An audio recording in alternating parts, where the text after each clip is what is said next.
This is Umar, and today we are going to discuss the topic bank reconciliation statement for FA1, FA2, and F3. Uh, Before starting this, we need to discuss the basic banking terminologies, uh, what we are going to use in the bank reconciliation statement. So, if I speak about what is bank statement क्या होती है कि ये दो parties हैं like the company and the bank. Company जितनी भी financial transactions करती है, जो भी वो कैश पे करती है या जो भी वो कैश रिसीव करते हैं, वो उसको कहाँ रिकॉर्ड करते हैं? कैश बुक पे। ठीक है, जैसे कि हम लोग जानते हैं कि हमारा जो प्रॉफिट एंड लॉस है, ठीक है, वो दो अकाउंटिंग रूल्स के ऊपर बनता है। एक है मैचिंग कॉन्सेप्ट, दूसरा एक्रूअल कॉन्सेप्ट। एक्रूअल कॉन्सेप्ट क्या कहता है कि जो ट्रांजैक्शन जिस भी मंथ की है, जिस भी ईयर की है, ठीक है, आप उसको उसी वक्त रिकॉर्ड कर लो। डोंट वेट फॉर कि आपने कैश रिसीव किया या कैश पे किया।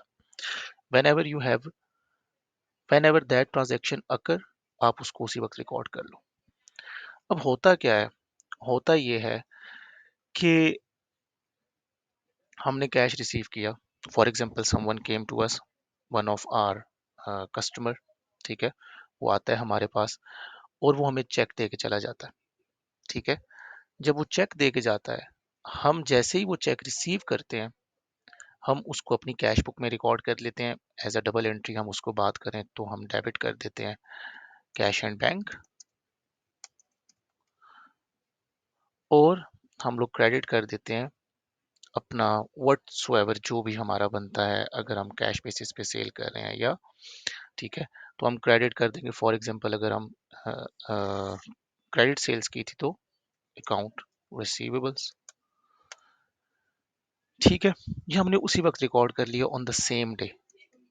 ठीक है, on the same day we have recorded this, on the same day we have recorded this, but in the bank statement क्या है कि वो ट्रांजैक्शन जो आपने रिसीव की, जो चेक आपने रिसीव किया, वो चेक आपने अभी तक डिपॉजिट नहीं करवाया। वो चेक आपने अभी तक डिपॉजिट नहीं करवाया। कहाँ पे? अपने बैंक में। ठीक है, जब आपने वो चेक अभी तक अपने बैंक में डिपॉजिट नहीं करवाया, तो दैट मीन्स कि आपका बैंक स्टेटमेंट का जो बैलेंस है वो अंडरस्टेट है, अंडरस्टेटेड है।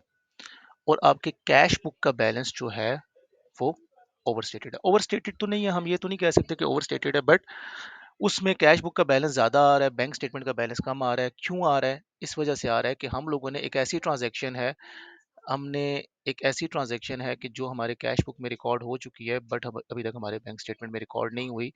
तो जब ये डिफरेंसेस आ रहे हैं, फॉर mitigating those differences, या to reconcile those differences, what we have to do, we have to create a bank reconciliation statement।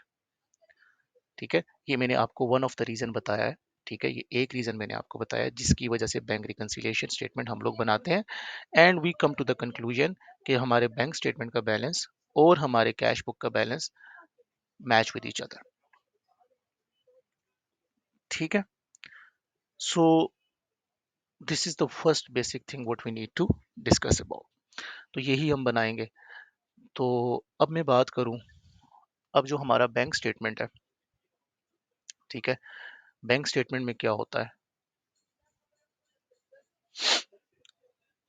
अब बैंक स्टेटमेंट दिखती कैसे है, ये डिस्कस करना बहुत ज़रूरी है। बैंक स्टेटमेंट में आपके पास डेट होती है, डिस्क्रिप्शन होती है, ठीक है, डेबिट होता है, क्रेडिट होता है और बैलेंस होता है। सेम गोज फॉर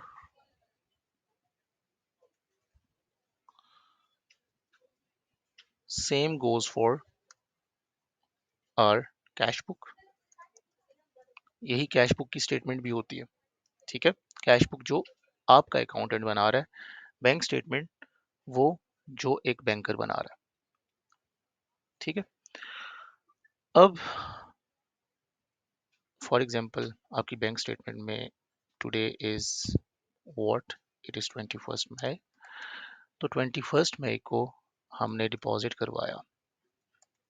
ठीक है, तो जो भी डिपॉजिट्स होंगे, जितने भी डिपॉजिट्स होंगे इन द बैंक स्टेटमेंट, वो कहाँ पे शो हो रहे होंगे? आपके क्रेडिट साइड पे शो हो रहे होंगे। ठीक है, जितने भी डिपॉजिट्स होंगे वो आपके कहाँ शो हो रहे होंगे? क्रेडिट साइड पे शो हो रहे होंगे। क्यों?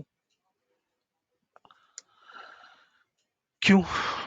क्योंकि जो बैंक होता है, बैंक क्या करता है कि बैंक के पास जब भी आप पैसे डिपॉजिट करवाते हो, जब भी आप चेक डिपॉजिट करवाते हो, कैश डिपॉजिट करवाते हो, बैंक उसको अपनी लाइबिलिटी कंसिडर करता है। ठीक है, एंड वी ऑल नो कि लाइबिलिटी क्या होती है, लाइबिलिटी की नेचर क्या होती है? लाइबिलिटी की नेचर क्रेडिट होती है, और लाइबिलिटी का बढ़ना क्रेडिट, लाइबिलिटी का कम होना डेबिट। तो when ever you will see कि आपके बैंक में पैसे आ रहे हैं, तो जब आपको एक टेक्स्ट मैसेज आता होगा, your account balance has been credited with this much amount, आप ये देखते होंगे। क्यों? क्योंकि बैंक वाला उसको अपने लिए लाइबिलिटी ले रहे हैं। बैंक आपकी अमाउंट को आपके लिए लाइबिलिटी ले रहा है। क्यों? क्योंकि वो उसके पैसे नहीं है, वो आपके पैसे हैं जो उसने आपको पे बैक करने हैं at the end of the year या at the end of the day, any day you can claim that amount. Same amount आपके पास डेबिट साइड पे शो हो रही होगी इन कैश बुक। ठीक है, सेम अमाउंट आपके पास डेबिट साइड पे शो हो रही होगी in cash book. When ever there is a deposit in cash book, when ever there is a deposit, तो आप उसको कैश बुक में डेबिट करोगे, कैश बुक में डेबिट करोगे। और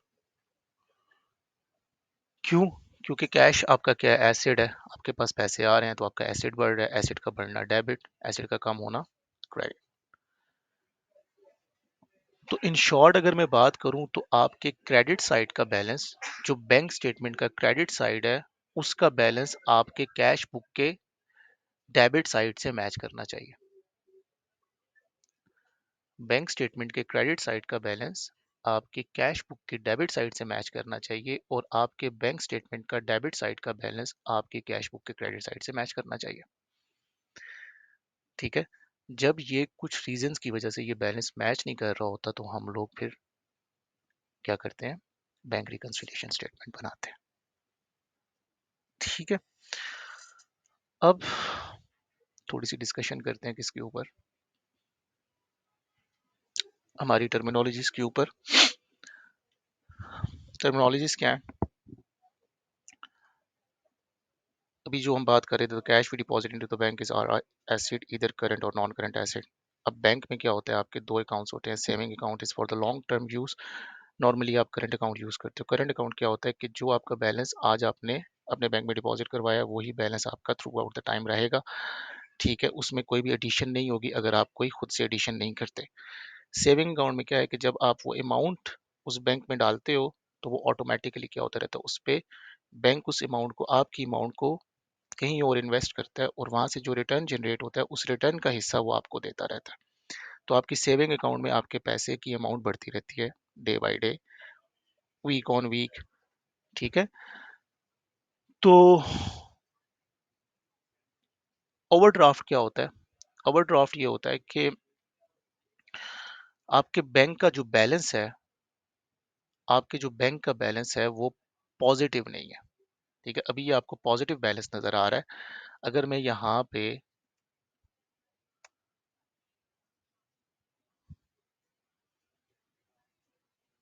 सॉरी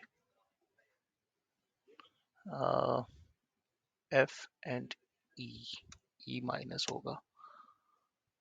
ठीक है, तो अगर मैं यहाँ पे ये करूँ, तो आपको ये चीज़ नज़र आएगी कि if bank statement is showing the negative balance, और आपका कैश बुक नेगेटिव बैलेंस अगर शो कर रहा है, तो दैट मीन्स कि आपका बैलेंस या आपका बैंक का बैलेंस ओवरड्राफ्ट है। ओवरड्राफ्ट का मतलब कि आपने एक्सेसिव अमाउंट निकलवा ली है अपने बैंक से। ठीक है, मतलब आपका जो बैलेंस था वो 1 लाख था और आपने 2 लाख निकलवा लिया। ठीक है, या आपका बैलेंस नेगेटिव में चला गया, तो whenever there is a negative balance तो उसको ओवरड्राफ्ट बैलेंस बोला जाए। ठीक है। अच्छा, छोटी छोटी टर्मिनोलॉजीज हैं, इनके ऊपर बात करेंगे। डेबिट कार्ड क्या होता है? डेबिट कार्ड ये होता है कि आपके पास दो किस्म के कार्ड्स होते हैं, यूजली हर बंदा इस्तेमाल करता है, एक डेबिट कार्ड, एक क्रेडिट कार्ड। डेबिट कार्ड क्या है कि जो एक्चुअली आपके अकाउंट में बैलेंस है आप वो ही यूज़ कर रहे हो, वही यूटिलाइज कर रहे हो, वो आपका अपना बैलेंस है। लाइक आपकी सैलरी है, आपके अकाउंट में सैलरी आती है 2 लाख रुपए, तो आप 2 लाख ही यूज़ कर सकते हो डेबिट कार्ड से, वही अमाउंट यूज़ कर सकते हो जो एक्चुअली आपके बैंक अकाउंट में बैक साइड पे एग्जिस्ट कर रही है। क्रेडिट कार्ड क्या है? क्रेडिट कार्ड का मतलब यह है कि एक लोन कार्ड होता है। ठीक है, बैंक आपको एक फैसिलिटी प्रोवाइड करता है कि आप के अकाउंट में अगर पैसे नहीं भी हैं तो थ्रू दिस कार्ड आप कुछ भी कर सकते हो, आप परचेजिंग कर सकते हो। आप इस कार्ड को स्वाइप करेंगे तो आप परचेज कर सकते हैं कोई भी चीज़ अप टू सम लिमिट। ठीक है, based on your income, based वो एनालिसिस करते हैं कि आपकी इनकम कितनी है और आपकी थ्रू आउट इनकम कितनी आ रही है, तो बेस्ड ऑन दैट वो क्या करते हैं, आपको एक लिमिट अलॉट करते हैं कि दिस इज योर लिमिट। इस लिमिट में आप रहते हुए आप अपना क्रेडिट कार्ड को यूज कर सकते हैं। और आपने क्या करना होता है, आप स्वाइप करते हैं, मंथ एंड के बाद आपके पास बिल आता है। ठीक है, और आप वो बिल बैंक को जमा करवा देते हैं। बैंक आपके बिहाफ पे थ्रू दैट क्रेडिट कार्ड वो क्या कर देता है, पे कर देता है जहां से भी आपने खाना खाया या कोई परचेजिंग की। ठीक है, और 1 महीने के बाद आपको बिल आ जाता है तो आप उस बिल को पे कर देते हो। ठीक है, अगर आप बिल को पे करने में due within due date अगर आप पे नहीं करते, आप उसको डिले करते हो, तो फिर आप पे इंटरेस्ट लगता है। ठीक है, ये एक कॉन्सेप्ट है हमारा। नहीं नहीं, क्रेडिट कार्ड में सूद होता है तो हम यूज नहीं करते। क्रेडिट कार्ड में सूद तब लगता है कि जब आपको एक बिल की पेमेंट आई, लेट से 1 लाख रुपए आपने पे करना है और आपका ड्यू डेट है 15 तक आपने पे करनी है, तो जैसे ही 15 से एक दिन भी ऊपर जाएगा तो आपको इंटरेस्ट लगने शुरू हो जाएगा पर डे के हिसाब से। ठीक है, and you have opportunity as well कि आपका जो वो ड्यू बिल है, ड्यू अमाउंट है, वो आप इंस्टॉलमेंट में भी पे कर सकते हो। ठीक है, चार्ज कार्ड क्या होता है?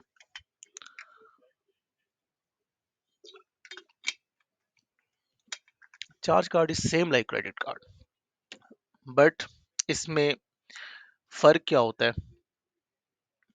फर्क ये होता है कि इसमें इंस्टॉलमेंट का ऑप्शन नहीं होता, क्रेडिट कार्ड में इंस्टॉलमेंट का ऑप्शन होता है।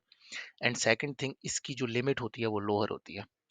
ठीक है, क्रेडिट कार्ड में 10 लाख तक लिमिट भी जाती है, 5 लाख की भी जाती है, 2 लाख की भी आती है, 3 लाख की भी आती है, based on your salary. Charge card में क्या है कि एक लोअर अमाउंट होती है कि 10,000 की लिमिट है, 5,000 की लिमिट है, 15,000 की लिमिट है, लाइक दिस। ठीक है, it is same like credit card, वही ऑपरेशन चल रहा होता है, वही साइकिल चल रहा होता है जो क्रेडिट कार्ड के लिए चल रहा है। चेक गारंटी कार्ड क्या है? चेक गारंटी कार्ड ये है कि लेट से आपका एक कस्टमर है, ठीक है, और वो जब भी आपको पे करता है तो क्या होता है कि उसका चेक बाउंस हो जाता है। ठीक है, वो चेक क्लियर नहीं होता बिकॉज कि उसमें बैलेंस नहीं है। और जब कभी भी आपको चेक पे करेगा तो पीछे उसके अकाउंट में बैलेंस नहीं होगा और वो चेक बाउंस हो जाएगा, बैंक वाले उसको वापस भेज देंगे। अब आपका उसके ऊपर ट्रस्ट नहीं है या कोई भी रीज़न है, बट उसके ताल्लुकात बैंक के साथ अच्छे हैं। ठीक है, तो वो क्या करता है, बैंक उसको एक कार्ड देता है जिसका नाम है चेक गारंटी कार्ड।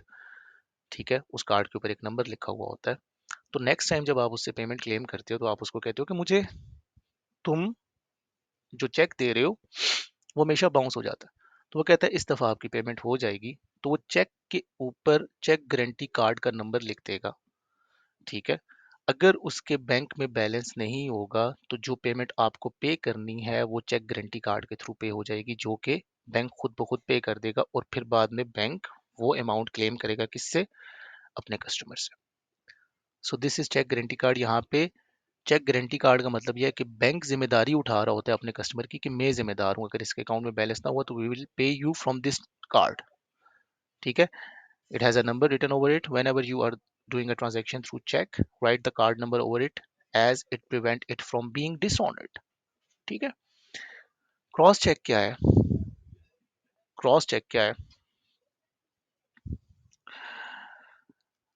सबने चेक बुक देखी होगी, तो चेक बुक में अगर आप देखो तो दो हिस्से होते हैं। एक साइड लाइक इतनी होती है, ठीक है, इतनी होती है, और दूसरी थोड़ी छोटी साइड छोटे साइज का होता है। ठीक है, वो जो छोटे साइज का होता है, लाइक छोटे साइज साइज का जो आपके कागज वाली साइड होती है, उसको हम लोग कहते हैं पेइंग इन स्लिप। ठीक है, हम लोग अपनी जुबान में उसको चेक स्टब्स भी बोलते थे, बट अगर आप एसीसी के लैंग्वेज में बात करें तो उसको पेइंग इन स्लिप कह रहे हैं। पेइंग इन स्लिप क्या होता है कि जब आप किसी को चेक पे करते हैं, चेक आप फाड़ के देते हैं, ठीक है, जब आप चेक कट करके देते हैं तो वो जो पेइंग इन स्लिप होती है वो चेक बुक के अंदर ही रह जाती है फॉर रेफरेंस पर्पस। ठीक है, फॉर रेफरेंस पर्पस आपके लेफ्ट साइड पे, चेक बुक के लेफ्ट साइड पे एक छोटा सा जो होता है ना, वो हेडर होता है, जिसको हम कह सकते हैं एक हेडर होता है, वो छोटा सा एक हेडर होता है जो, जिसको हम पेइंग इन स्लिप कहते हैं। तो वो आप वहाँ पे जिस इंसान को भी चेक, आप जिस अपने कस्टमर को या जिस अपने वेंडर को या किसी भी आप पर्सन को चेक इशू कर रहे हैं, तो आपने पेई में लिखा, फॉर एग्जांपल अगर मैं बात करूं,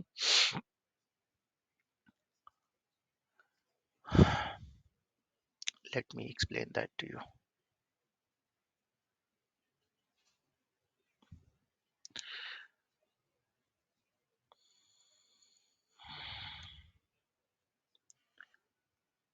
ये चेक बुक है, ठीक है, ये हमारी क्या है, चेक बुक है।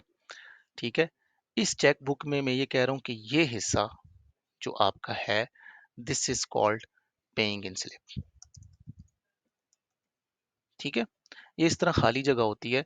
यहाँ पे जो होता है, फॉर एग्जांपल यहाँ पे ऊपर अ, यहाँ पे डेट लिखी हुई होती है। ठीक है, डेट का ऑप्शन होता है, यहाँ पे चेक नंबर होता है। ठीक है, यहाँ पे बैंक नेम होता है। ठीक है, यहाँ पे लिखा हुआ होता है पेई। ठीक है, यहाँ पे पेई लिखा हुआ होता है। ठीक है, यहाँ पे अमाउंट इन वर्ड्स होती है। ठीक है, और यहाँ पे आपके सिग्नेचर का ऑप्शन होता है। ठीक है, और यहाँ पे क्या होता है, अमाउंट इन नंबर्स लिखा हुआ होता है यहाँ पे। ठीक है, तो पेई का मतलब क्या है कि जिसको आप चेक पे कर रहे हैं आप उसका नाम लिखेंगे। फॉर एग्जांपल मेरा नाम उमैर है और मैंने असद को चेक पे करना है, तो ये मेरी चेक बुक है, मैं यहाँ पे असद का नाम लिखूंगा। ठीक है, और ये चेक असद ही उसको विड्रॉ करवा सकता है। ठीक है, और यहाँ पे मैं जो भी उसको अमाउंट पे कर रहा हूँ, लाइट 50,000 पे कर रहा हूँ, तो मैं यहाँ पे 50,000 लिख दूंगा। यहाँ पे इसी अमाउंट को मैं वर्ड्स में लिख दूंगा, यहाँ पे मैं अपना सिग्नेचर करूंगा, नीचे चेक नंबर आ रहा है, तो ये जो हिस्सा होगा ये मैं फाड़ के असद को दे दूंगा, ये मैं कट करके असद को दे दूंगा।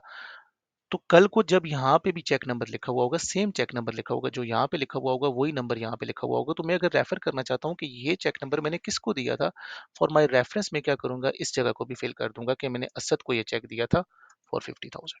मैं डिटेल लिखूंगा for our reference, this is called paying in slip. ठीक है, अब क्रॉस चेक क्या होता है, क्रॉस चेक क्या होता है, अगर मैं इसी हालत में चेक दे दूं, अगर मैं इसी हालत में चेक दे दूं असद को, असद से अगर ये चेक गुम हो जाता है, तो इसको मैं भी विड्रॉ करवा सकता हूँ bye presenting my own ID card. So this is called a cash cheque, मतलब ये कैश चेक है। ठीक है, क्रॉस चेक का मतलब ये है कि अगर मैं यहाँ पे इसके ऊपर अकाउंट पे ओनली की स्टैंप लगा दूं, ठीक है, या मैं इसको यहाँ पे दो लाइनें लगा दूं, इस चेक के इधर टॉप के ऊपर टू लाइंस में यूं करके लगा दूं। ठीक है, कैसे, अ,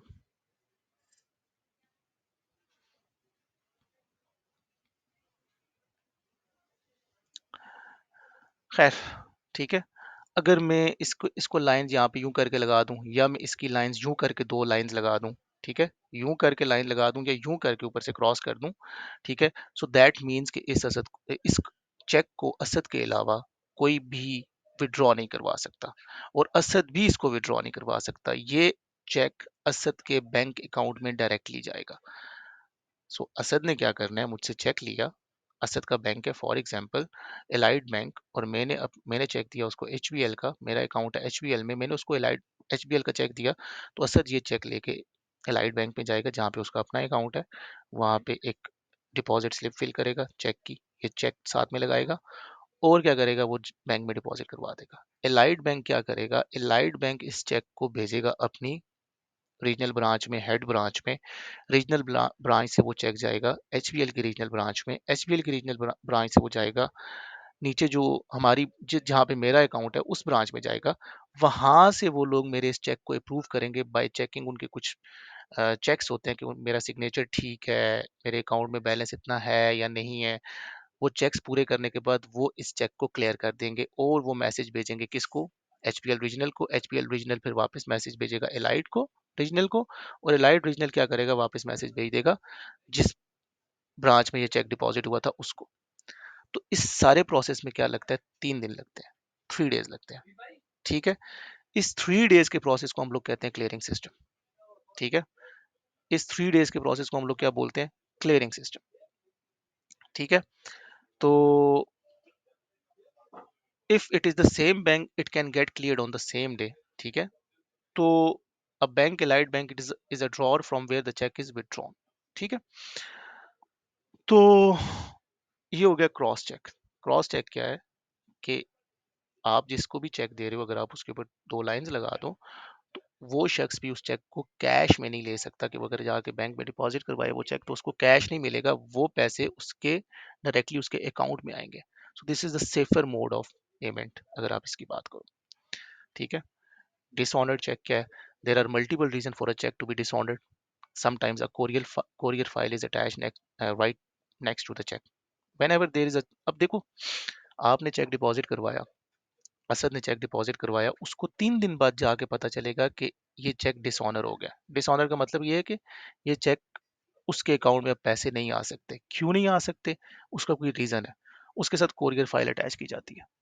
ठीक है, कोरियर फाइल अटैच की जाती है, कोई भी रीजन हो सकता है कि मेरे अकाउंट में उमैर के अकाउंट में पैसे नहीं थे, या उमैर ने साइन गलत किया था, या उमैर ने चेक की अमाउंट गलत लिखी थी।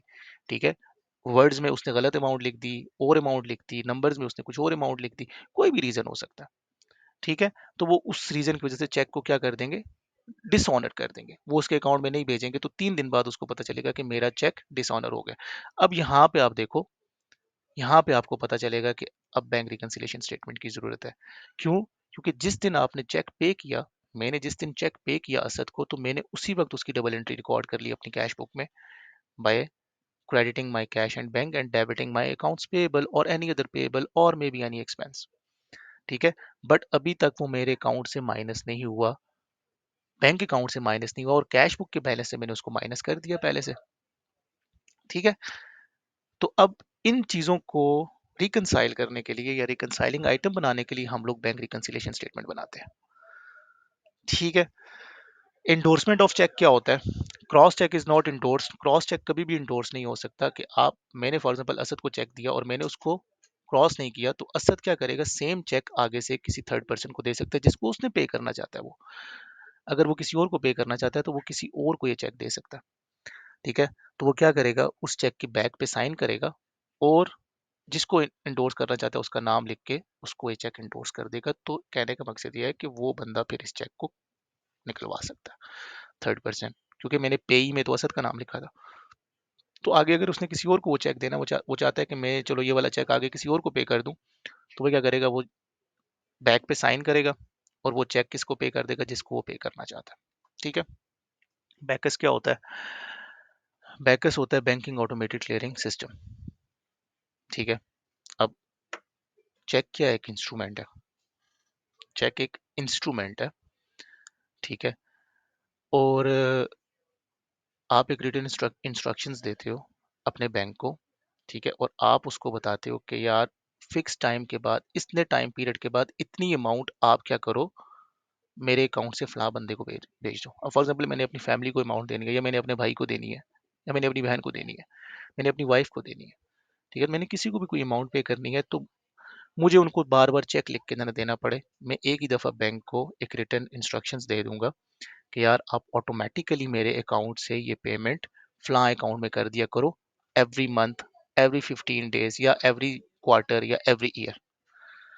ठीक है, इसको हम लोग कहते हैं बैंकिंग ऑटोमेटेड क्लियरिंग सिस्टम। ठीक है, विदाउट एनी वेरिफिकेशन नीडेड, बस फिक्स टाइम एंड डेट के बाद आप ये अमाउंट ट्रांसफर कर दो। अब इसी का एक ऑप्शन है स्टैंडिंग ऑर्डर। स्टैंडिंग ऑर्डर क्या है, स्टैंडिंग ऑर्डर में आपकी अमाउंट फिक्स होती है। लाइक मैं अपने भाई को मैं हर महीने 10,000 देना चाहता हूँ, 20,000 देना चाहता हूँ, तो हर महीने मेरे अकाउंट से 20,000 चला जाएगा, बैंक अकाउंट से 20,000 चला जाएगा मेरे भाई के अकाउंट में। और ये भी हमारे बैंक के बैलेंसेस एंड कैश बुक के बैलेंसेस को अनरिकनसाइल करेगा। क्यों? क्योंकि बैंक से तो अमाउंट चली गई है, बट अभी तक हमारे कैश बुक से नहीं गई। कैश बुक से कब जाएगी? जब हमें बैंक स्टेटमेंट का एक्चुअली बैलेंस पता चलेगा, प्लस मुझे बैंक स्टेटमेंट की ट्रांजैक्शन के बारे में पता चलेगा कि क्या क्या ट्रांजैक्शंस है। स्टैंडिंग ऑर्डर और डायरेक्ट डेबिट सेम चीज़ें हैं, बट इसमें फ़र्क इतना सा है कि स्टैंडिंग ऑर्डर में अमाउंट फिक्स है, डायरेक्ट डेबिट में अमाउंट फिक्स नहीं है। ठीक है? जिसमें इलेक्ट्रिसिटी का बिल्स आ जाते हैं, टेलीफोन के बिल्स आ जाते हैं, एनी बिल्स जो आप डायरेक्टली आपका बैंक विदाउट एनी इंस्ट्रूमेंट या आपके चेक दिए बगैर वो खुद से पे कर रहा है, बिकॉज आपने एक ही दफ़ा उनको रिटर्न इंस्ट्रक्शंस दे दी थी। इलेक्ट्रॉनिक फंड ट्रांसफर हम सबको पता है क्या होते हैं। Funds are transfer from one account to another account. जो आप मोबाइल एप्लीकेशन से फंड ट्रांसफर करते हैं, these are called electronic fund transfer. Banker draft क्या होते हैं? बैंकर ड्राफ्ट ये होते हैं, जिस तरह हम लोगों ने बात की चेक गारंटी कार्ड की, ठीक है, इसी तरह बैंकर ड्राफ्ट क्या होता है कि जब आप चाहते हो, फॉर एग्जांपल मेरे अकाउंट में पैसे हैं, तो मेरा कोई वेंडर है, मैंने उसको पेमेंट करनी है, तो मैं अगर उसको चेक देता हूँ और अगर पीछे से मैं अपने अकाउंट से पेमेंट कर दूं, तो मेरे अकाउंट में तो बैलेंस खत्म हो जाएगा, और वो जाके चेक डिपॉजिट करवाता है 3 दिन बाद। ठीक है, मुझे तो ये लगेगा कि वो डिपॉजिट करवा लेगा, बट वो 3 दिन बाद डिपॉजिट करवाता है, तो मैं अपने अकाउंट से पैसे निकलवा लेता हूँ, तो वो जब डिपॉजिट करवाएगा तो उसका चेक तो बाउंस हो जाएगा, डिसऑनर हो जाएगा। ठीक है, तो वो क्या करेगा? वो मुझसे मजीद सिक्योरिटी मांगेगा। मजीद सिक्योरिटी का मतलब यह है कि वो बैंकर ड्राफ्ट मांगेगा, जिसको हम लोग कहते हैं डिमांड ड्राफ्ट या पे ऑर्डर। ठीक है, वो मुझसे ये सिक्योरिटी मांगेगा, मैं उसको चेक देने की बजाय मैं अपने चेक बुक से चेक लूंगा, उसमें मैं जितनी अमाउंट मैंने अपने वेंडर को पे करनी है मैं वो अमाउंट लिखूंगा, और जो मेरा बैंक है पेई में मैं बैंक का नाम लिखूंगा, ना कि अपने वेंडर का नाम। साइन करके मैं बैंक लेके चला जाऊंगा, बैंक में मैं डिपॉजिट करवाऊंगा, और उनको मैं रिटर्न इंस्ट्रक्शन साथ में दूंगा कि ये जो चेक है ये आप असद के नाम का बैंकर ड्राफ्ट बना दें मुझे। तो बैंक क्या करेगा? उस चेक नंबर के थ्रू, उस चेक के थ्रू वो अमाउंट आपके अकाउंट से निकलवा के अपने पास रख लेगा एज अ सिक्योरिटी, अपने पास पहले ही रख लेगा, और उसको किस इंस्ट्रूमेंट में कन्वर्ट कर देगा? बैंकर ड्राफ्ट में, और वो बैंकर ड्राफ्ट वो मुझे दे देगा। अब मैं वो बैंकर ड्राफ्ट जाके असद को दूंगा। ठीक है, तो असद अब जब मर्जी उस बैंकर ड्राफ्ट को जाके बैंक में प्रेजेंट करे तो उसके अकाउंट में पैसे आने ही आने हैं। क्यों? क्योंकि उसने पहले से ही उस अमाउंट को हेज कर लिया, उसने उस अमाउंट को निकलवा लिया। ठीक है, तो बैंक ने उसको अपने पास रखा हुआ है, तो और बैंक क्या करेगा? इसमें एक किरदार अदा करेगा कि आपके पैसे इधर मेरे पास पड़े हैं, और ये इंस्ट्रूमेंट है, आप कभी भी इसे विद इन 6 मंथ्स आपके पास टाइम होता है, तो आप उसमें ये चेक कहीं पे भी डिपॉजिट करवा के आप इसको, इस बैंकर ड्राफ्ट को डिपॉजिट करवा के आप इसको कैश करवा लें। ठीक है, कैश तो नहीं, खैर आपके अकाउंट में पैसे आ जाएंगे। So this was the basic things of banking, जो हमें रिकंसिलिएशन स्टेटमेंट बनाने से पहले ज़रूरी थी। ठीक है, तो अब बैंक रिकंसिलिएशन क्या है? बैंक रिकंसिलिएशन पे अगर हम बात करें, वीडियो थोड़ी सी लंबी हो रही है,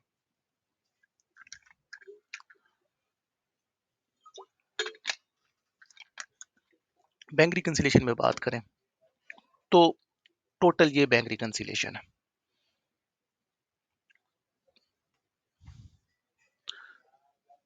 टोटल ये बैंक रिकंसिलिएशन है, this one is the bank reconciliation. ठीक है, अब क्या है जी, आपको वो दो ऑप्शंस देगा। ठीक है, आपको जो क्वेश्चंस देगा वो दो चीजें देगा। वो कहेगा जी balance as per cash book कितना है, तो मुझे रिवाइज कैश बुक बैलेंस बताओ, या मुझे balance as per cash book बताओ। Balance as per bank statement इतना है, तो मुझे बताओ कि कैश बुक का बैलेंस क्या है। तो आप दो तरीकों से कैश बुक का रिवाइज या करेक्टेड बैलेंस निकाल सकते हो। करेक्ट बैलेंस निकाल सकते हो whether through your bank statement का बैलेंस, और whether through your cash book का बैलेंस। ठीक है, अब कैश बुक का बैलेंस क्या है जी? फॉर एग्जांपल, एक चीज याद रखनी है, ये चीज बहुत जरूरी है, इस चीज को याद रखना कि अगर उसने क्वेश्चन में आपको कैश बुक का बैलेंस दिया है, अगर उसने आपको क्वेश्चन में कैश बुक का बैलेंस दिया है, तो कैश बुक में सिर्फ यही एडजस्टमेंट्स होंगी, इसके अलावा और कुछ भी नहीं। कैश बुक में सिर्फ यही एडजस्टमेंट्स होंगी, इसके अलावा और कुछ भी नहीं। अगर उसने आपको बैंक स्टेटमेंट का बैलेंस दिया है क्वेश्चन में वो, और आपसे वो कह रहा है कि मुझे करेक्टेड कैश बुक बैलेंस बताओ, तो उसमें सिर्फ ये ही 3 एडजस्टमेंट्स होंगी, उसके अलावा और कुछ भी नहीं। ठीक है, सिर्फ यही 3 एडजस्टमेंट्स होंगी, इसके अलावा और कुछ भी नहीं। तो अगर वो आपको बैंक स्टेटमेंट का बैलेंस दे रहा है, तो आपने क्या करना है, अगर वो आपसे रिवाइज कैश बुक बैलेंस मांग रहा है, करेक्ट कैश बुक बैलेंस मांग रहा है, तो आपने फिर, अगर उसने क्वेश्चन में ये चीजें आपको दी हुई हैं, तो आपने इनको इग्नोर करना है। बैंक चार्जेस को इग्नोर करना है, स्टैंडिंग ऑर्डर को इग्नोर करना है, डिसऑनर्ड चेक को इग्नोर करना है, डायरेक्ट क्रेडिट को इग्नोर करना है। आपने इन चीजों को इग्नोर करना है। अगर वो आपको balance as per cash book दे रहा है, तो फिर आपने इन 3 चीजों को इग्नोर करना है। ठीक है, आपने सिर्फ यही एडजस्ट करना है। ठीक है, गॉट इट। अब अगर वो आपको balance as per cash book दे रहा है, ठीक है, अब वो आपको balance as per cash book question में बताएगा, क्वेश्चन में ये बताएगा कि आपका डेबिट बैलेंस है या क्रेडिट बैलेंस है। ठीक है, we have a debit cash book balance of this much amount at this date. अगर वो कह रहा है कि डेबिट बैलेंस है, तो कैश बुक हमारे लिए क्या है, एसिड है। कैश बुक हमारे लिए क्या है, एसिड है। और एसिड की नेचर क्या होती है, डेबिट होती है। ठीक है, तो डेबिट का मतलब क्या है, कि हमारा पॉजिटिव बैलेंस है। ठीक है, अगर वो कहता है कि मेरा क्रेडिट बैलेंस है, तो दैट मीन्स कि हमारा नेगेटिव बैलेंस है। एसिड कम होते होते होते अब नेगेटिव अमाउंट में चला गया, दैट्स वाई हम इसको क्रेडिट बैलेंस बोल रहे हैं। ठीक है, तो इस चीज को लाजमी मद्देनजर रखना है कि आपका पॉजिटिव बैलेंस है या नेगेटिव बैलेंस है। या वो ये भी कह सकता है कि we have a overdraft balance. तो ओवरड्राफ्ट बैलेंस का मतलब क्या है, नेगेटिव बैलेंस। ठीक है, तो यहाँ पे प्लस माइनस का साइन बहुत जरूरी है कि आप नेगेटिव अमाउंट ले रहे हो या पॉजिटिव अमाउंट ले रहे हो। ठीक है, अब इसमें वो सारी, कैश बुक में वो सारी चीजें एडजस्ट होंगी जो बैंक ने तो अपने पास रिकॉर्ड कर लिया, बट कैश बुक में वो चीजें रिकॉर्ड नहीं हुई। हमने हर उस चीज को यहाँ पे as a reconciling item record करना है, जो बैंक ने अपने पास रिकॉर्ड कर लिया, बट कैश बुक में वो चीजें अभी तक रिकॉर्ड नहीं हुई। तो सबसे पहली चीज क्या है जी, बैंक चार्जेस। अब बैंक चार्जेस क्या है, बैंक चार्जेस डायरेक्टली आपके बैंक स्टेटमेंट के बैलेंस से कट जाते हैं, बट वो आपके कैश बुक के बैलेंस से नहीं कटते। क्यों, क्योंकि आपको ये नहीं पता होता कि एग्जैक्टली करेक्ट अमाउंट कितनी है। तो क्या होगा कि आपका बैंक का बैलेंस तो कम होगा, बट आपके कैश बुक का बैलेंस ज्यादा होगा। तो इसलिए आप कैश बुक के बैलेंस से बैंक चार्जेस को क्या करोगे, माइनस कर दोगे, क्योंकि बैंक स्टेटमेंट से तो वो माइनस हुए हुए हैं, आपकी कैश बुक से वो माइनस नहीं है। Got it. स्टैंडिंग ऑर्डर क्या है, हम लोगों ने इसको भी थोड़ी देर पहले डिस्कस किया। एक फिक्स्ड अमाउंट हम लोग पे कर रहे होते हैं। अब मेरे अकाउंटेंट को तो नहीं पता कि मैं अपने भाई को इतनी अमाउंट, फिक्स्ड अमाउंट पे कर रहा हूँ। ठीक है, तो बैंक स्टेटमेंट से तो वो बैलेंस ऑटोमेटिकली माइनस हो चुका होगा। तो जब उसके सामने बैंक स्टेटमेंट आएगी, तो वो उसको एज अ रिकंसाइलिंग आइटम अपने पास रिकॉर्ड करेगा, ठीक है, कैश बुक में। और कैश बुक के बैलेंस से वो क्या करेगा, माइनस कर देगा। उसको रिकॉर्ड भी करेगा, बट क्या करेगा, साथ में माइनस भी कर देगा, for bank reconciliation purpose. Dishonoured cheque क्या है, ठीक है, डिसऑनर्ड चेक ये है कि हमने अपने कस्टमर को चेक पे किया, ठीक है, हमने सॉरी अपने वेंडर को चेक पे किया, ठीक है, और वेंडर ने जब जाके उस चेक को डिपॉजिट करवाया, तो वो चेक बाउंस हो गया। सॉरी, वेंडर को नहीं, when our customer, sorry, when our customer paid a cheque to us, उसने हमें चेक दिया, ठीक है, जब उसने हमें चेक दिया और हमने जब जाके उसको बैंक में डिपॉजिट करवाया, तो वो चेक बाउंस हो गया, ठीक है। तो हमने उस चेक को क्या किया हुआ था, अपने पास एज एन एसिड रिकॉर्ड कर लिया था, हमने अपने कैश बुक बैलेंस को बढ़ा लिया था। बट जब वो चेक बाउंस हो गया, हमारे बैंक स्टेटमेंट में नहीं आया, तो हमने अपने कैश बुक के बैलेंस को कम करना है थ्रू डिसऑनर्ड चेक, जितनी भी अमाउंट थी उस डिसऑनर्ड चेक की। डायरेक्ट क्रेडिट क्या है, डायरेक्ट क्रेडिट ये है कि डायरेक्टली हमारे बैंक स्टेटमेंट में कोई अमाउंट आ रही है, बट वो हमें नहीं पता कि वो कितनी अमाउंट है, और कैश बुक में वो रिकॉर्ड नहीं है। ठीक है, जिस तरह मैंने आपसे बात की, सेविंग अकाउंट है अगर, तो डायरेक्टली इंटरेस्ट हमारे बैंक अकाउंट में तो आ रहा होगा, बट हमें तो नहीं पता कितनी अमाउंट आ रही है। तो इसलिए वो रिकॉर्ड हमने नहीं किया हुआ, तो वो हम उस अमाउंट से, डायरेक्ट क्रेडिट की अमाउंट से हम लोग अपने कैश बुक के बैलेंस को बढ़ाएंगे। ठीक है, इंटरेस्ट रिसीव वही बात है। कैश बुक एरर क्या है? कैश बुक एरर ये है कि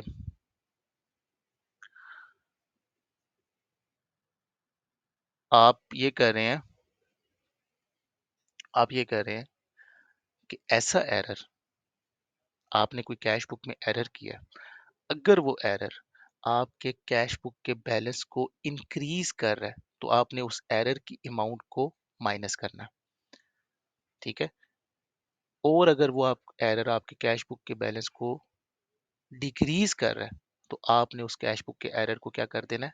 ऐड कर देना है। ठीक है, लाइक दिस मैंने ये लिखा हुआ है, ऐड कर देंगे। ऐड भी कर सकते हैं, लेस भी कर सकते हैं, तो आपके पास रिवाइज्ड कैश बुक बैलेंस आ जाएगा। ठीक है। जब अगर आपको उसने balance as per cash book दिया हुआ है तो फिर आपने, अगर वो क्वेश्चन में ये चीज़ें दे रहा है तो आपने इन सारी चीज़ों को इग्नोर करना है। आपने सिर्फ ये एडजस्टमेंट करनी है और this will be your answer. ठीक है। अब अगर वो आपको balance as per bank statement दे रहा है क्वेश्चन में, तो उसके थ्रू जब आप निकालेंगे तो आप क्या करेंगे, वहां पे टाइमिंग डिफरेंसेस की वजह से फर्क आ रहा होगा। ठीक है। तो आपने क्या करना है, अनप्रेजेंटेड चेक्स को लेस करना है। अनप्रेजेंटेड चेक्स कौन से होते हैं? वो चेक्स जो आपने अपने सप्लायर को इशू किए हैं बट सप्लायर ने अभी तक बैंक में वो चेक डिपॉजिट ही नहीं करवाए। जब वो डिपॉजिट करवाएगा तो आपके बैंक से बैलेंस कम होगा ना। तो जिस दिन आपने चेक इशू किया था तो आपने तो अपनी कैश बुक में उसको रिकॉर्ड कर लिया था। अब ये वो आइटम्स है जो कैश बुक में रिकॉर्ड है बट बैंक स्टेटमेंट में रिकॉर्ड नहीं है। ठीक है। तो आपने अपने कैश बुक के बैलेंस को कम किया हुआ था लेकिन बैंक स्टेटमेंट का बैलेंस कम नहीं है, तो आपने अनप्रेजेंटेड चेक्स को क्या करना है, माइनस करना है अपने बैंक स्टेटमेंट के बैलेंस में से। अनक्रेडिटेड चेक्स को आपने ऐड करना है। अनक्रेडिटेड चेक्स का मतलब क्या है कि जो आपके कस्टमर ने आपको चेक दिया और आपने उसको डिपॉजिट करवाया बैंक में, और आपको पता है कि क्रेडिट होने में 3 डेज लगते हैं बिकॉज ऑफ क्लियरिंग सिस्टम। ठीक है। वो 3 डेज जो एलाइड रीजनल एलाइड को भेजेगा, फिर वहां से वो रीजनल एचपीएल को जाएगा, वो जो मैं बात कर रहा था। ठीक है। तो 3 डेज लगते हैं। और 3 दिन पहले आपने 2 दिन पहले आपने चेक डिपॉजिट करवाया है। आज फर्स्ट ऑफ द मंथ आ गई है, तो आज आपने उनको रिकनसाइल करना है, बैंक रिकनसिलेशन बनानी है। तो आप वेट नहीं करेंगे क्योंकि वो अगले महीने में जाकर डिपॉजिट होगा। ठीक है। तो पिछले महीने को आपने रिकनसाइल करना है, पिछले साल को आपने रिकनसाइल करना है, तो अनक्रेडिट चेक्स को आप क्या कर देंगे, ऐड कर देंगे। आप एज्यूम करेंगे कि बैंक स्टेटमेंट में बैलेंस आ जाएगा क्योंकि आपने कैश बुक में उसको रिकॉर्ड किया हुआ है। ठीक है। तो उससे आप अपने बैंक स्टेटमेंट के बैलेंस को बढ़ाएंगे। When ever there is a bank statement का बैलेंस गिवन, तो आपने इन सारी चीज़ों को इग्नोर करना है अगर वो क्वेश्चन में आपको इनमें से कोई चीज़ देता है। बैंक एरर, अगर बैंक ने कोई एरर कर दिया है, अगर वो एरर आपके बैंक स्टेटमेंट के बैलेंस को इंक्रीज कर रहा है तो उस एरर की अमाउंट को लेस करेंगे। अगर डिक्रीज कर रहा है तो ऐड करेंगे। तो आपके पास रिवाइज कैश बुक बैलेंस आ जाएगा। अब दोनों तरीकों से हम लोग क्या कर रहे हैं, रिवाइज कैश बुक बैलेंस ही निकाल रहे हैं। ठीक है। हम लोग दोनों तरीकों से, मतलब जिस तरह हम ये बात करते हैं कि ये रास्ता भी इस्लामाबाद जाता है और ये रास्ता भी इस्लामाबाद जाता है, एंड ऑफ द डे हमने इस्लामाबाद ही पहुंचना है। ठीक है। But there are 2 ways to reach Islamabad. तो ये revise cash book balance and this revise cash book balance is equal with each other. ठीक है। आप थ्रू दिस वे निकालो या दिस में निकालो, दीज अमाउंट्स आर सेम। मतलब अगर यहाँ पे 1000 आ रहा है तो दैट मीन यहाँ पे भी 1000 ही आएगा, 1000 ही आएगा। ठीक है। Get it. लास्ट थिंग, आपने इन सब चीज़ों को कब इग्नोर नहीं करना, like in the unrecorded items को, टाइमिंग डिफरेंसेस को आपने कब इग्नोर नहीं करना। ठीक है। पहले तो मैं क्या बात कर रहा था, अगर वो कैश बुक का बैलेंस दे रहा है तो आपने इन सारी चीज़ों को इग्नोर करना है, सिर्फ इनको एडजस्ट करना है। बट एक सिनेरियो ऐसा है जिसमें आपने इन चीज़ों को भी इग्नोर नहीं करना। तो वो कौन सी है? वो यू वर्किंग है। ठीक है। मतलब यू वर्किंग, यहाँ से आप शुरू करेंगे, इस तरह जाएंगे। ठीक है। और यहाँ से फिर ऊपर चले जाएंगे जब आपने ये फाइंड करना होगा। अगर वो आपसे रिक्वायर करता है, वो अगर आपको रिक्वायर करता है कि मुझे balance as per bank statement बताओ, ठीक है, और वो आपको balance as per cash book दे रहा है, तो आप क्या करोगे, balance as per cash book के थ्रू आप ये फाइंड आउट करोगे, रिवाइज कैश बुक बैलेंस। ठीक है। ये रिवाइज कैश बुक बैलेंस और ये रिवाइज कैश बुक बैलेंस आपस में क्या है, इक्वल है। ठीक है। तो जो अमाउंट यहाँ पे आ रही होगी उसी अमाउंट को आप उठा के यहाँ पे लिख दो। ठीक है। और फिर नीचे से ऊपर की तरफ वर्किंग करो। तो आपके पास balance as per bank statement आ जाएगा। नीचे से ऊपर की तरफ वर्किंग करने का मतलब क्या है कि जो चीज माइनस हो रही है अब वो ऐड हो जाएगी, जो चीज ऐड हो रही है वो लेस हो जाएगी। तो आपके पास balance as per bank statement आ जाएगा। अगर वो आपसे ये पूछ रहा है, ठीक है, ये पूछ रहा है balance as per bank statement पूछ रहा है और ये आप उसने आपको दिया हुआ है, ठीक है, तो आप क्या करोगे, आप यूं वर्किंग करोगे। दूसरा आपके पास ये ऑप्शन भी है, balance as per bank balance as per bank is equal to क्या, रिवाइज कैश बुक बैलेंस, ये this revise cash book balance add और लेस बैंक एरर, ऐड और less bank error less uncredited cheques. यहाँ पे add हो रहे हैं ना, तो आप इसको जब आप इक्वेशन को चेंज करते हो तो प्लस माइनस हो जाता है और माइनस प्लस हो जाता है, ठीक है। Less uncredited checks, add unpresented checks is equal to balance as per bank. So this was whole bank reconciliation topic. एक छोटा सा क्वेश्चन कर लेते हैं and then we will close this, ठीक है। अब क्या है जी, at 1st April the bank statement showed a balance of 950. Reconciling item on the bank reconciliation statement were unpresented checks of 100 and a bank error comprising bank charges overcharged to the extent of 20. During the April, checks and deposit appearing on the bank statement were 1600 and 1900 respectively. At 30th April, the only reconciling item were unpresented checks of 210. What was the cash book balance at 30th April? वो हमसे cash book balance पूछ रहा है, ठीक है। What is the cash book balance at 30th April? At 30th April, what is cash book balance? अब मुझे देखें जी, अब बात यह है,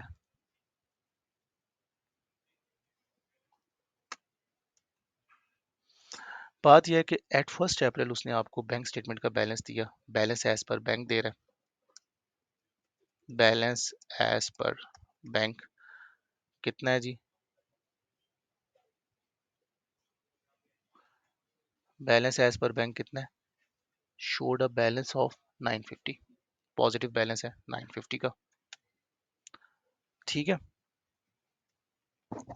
और साथ में आपको reconciling item on the bank reconciliation बता रहा है, that were unpresented checks of 100 and a bank error comprising bank charges overcharged to the extent of 20.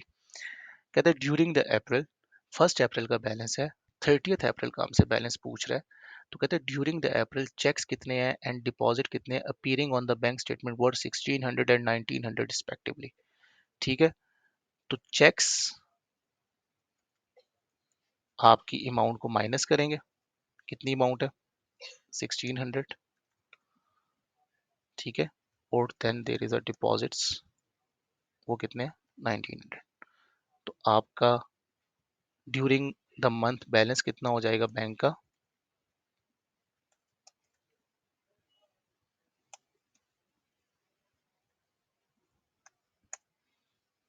1250, showed a balance of 950, okay।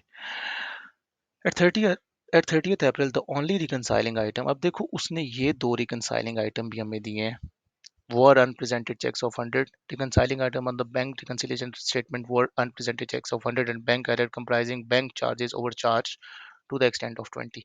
मैं इसको इग्नोर करूंगा, क्यों, क्योंकि एट 30 अप्रैल द ओनली, यहाँ पे वर्ड यूज कर दे तो only reconciling item were unpresented cheques of 210, ठीक है।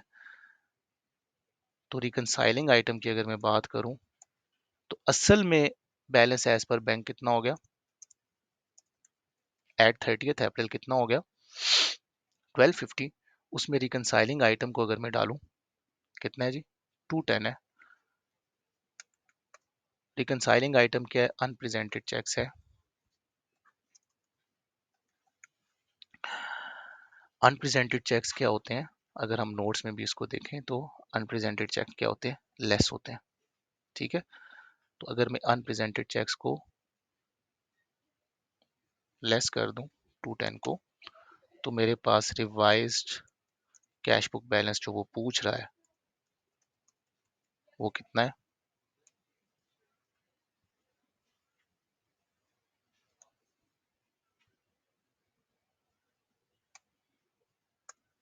1040।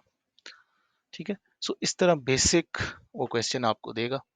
ठीक है, और वो बेसिक क्वेश्चन ही आपने इसी तरह परफॉर्म करने हैं। बिल्कुल स्मूथ सा था कि बैलेंस एज पर बैंक 1 अप्रैल को क्या था, ड्यूरिंग द मंथ कितने हुए, तो 30 अप्रैल को, यहाँ पे 30 अप्रैल को अब मेरे पास बैंक का बैलेंस क्या है। ठीक है, तो हमसे वो 30 अप्रैल का पूछ रहे हैं ना, तो 30 अप्रैल को कैश बुक का रिवाइज बैलेंस क्या है, तो हमने 30 अप्रैल का बैलेंस लेना है, उसमें रिकनसाइलिंग आइटम को एडजस्ट करना है। तो